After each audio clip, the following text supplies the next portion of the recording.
Good afternoon, it's the 2nd of May 2015. My name's David Pengilly, and today I want to introduce you to my new classic car project at Dave and Dave's Restoration Garage. Yeah?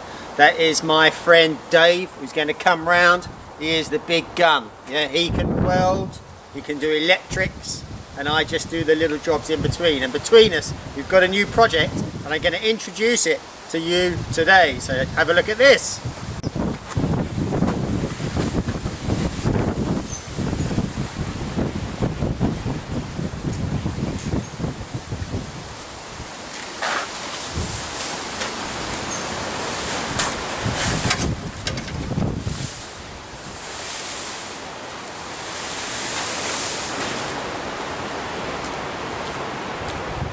Okay, so can you tell what it is yet? What we've got here is the scabbiest 911 in the UK. It really is a rust bucket needing a lot of work, and why I bought it I don't really know, except that it was cheap. Yeah, 1974 2.7 fuel injected coupe, the very desirable cookie cutter alloys with added Bondo in the wings. All this area here, look, in here is Bondo right up there through the arch. When I put my hand up on the inside, it's all bumpy, so there must be perforations in the metal, and it's all been filled in there with filler. The boot here is not fixed on very well, is it? So if we can open it. There's the engine, the heart of the Porsche 911. Pretty shabby looking, but at least the steel boot panel is pretty sound.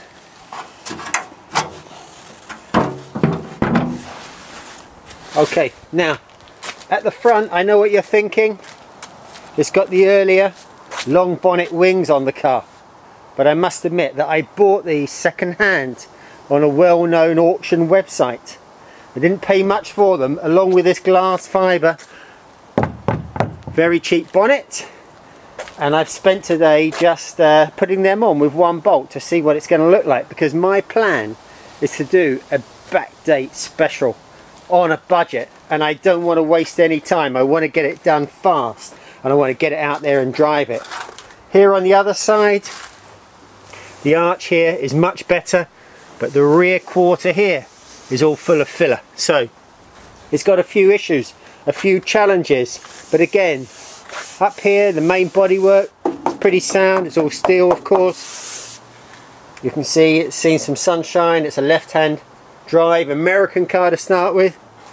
I'm probably thinking about deleting the sunroof, so I suppose that I can just weld this sunroof panel in there, or rather my mate Dave can, because that is not the easiest of jobs, is it?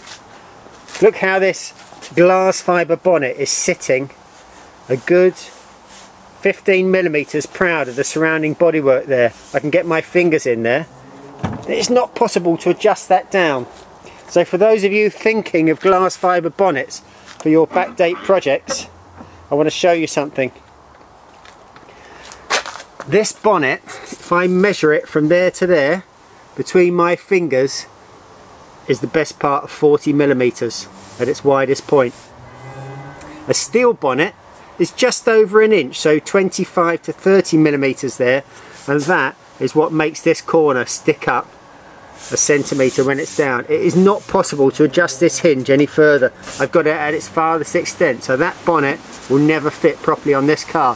So before you decide to do things on the cheap like I did and buy glass fibre stuff, I'd ask you to make sure that it's going to fit, and you can only do that by asking people who've already bought them.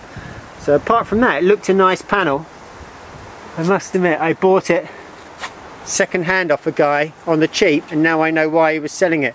So apart from that, I don't know if you can see this in the light, it's got all sorts of little wrinkles in its surface. It's basically never going to be any good. A bit bad, but there's a lot of work there to make that anything like a good job, yeah? So and show you something else.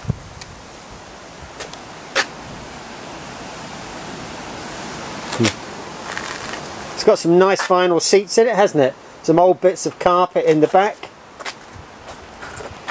The metalwork in the back had a lot of rust on the surface. I took some off with a flappy pad on my grinder the other day, so it's pretty sound underneath. Still a bit of steel left. And the one good thing about this car is, don't know if you can see this, it's had the sills on both sides done.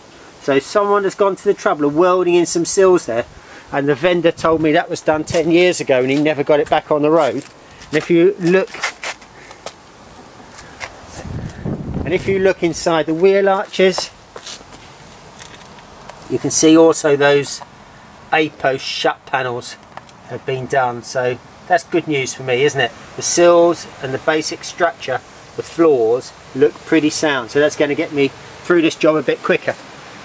Thank you for watching. That's part 1.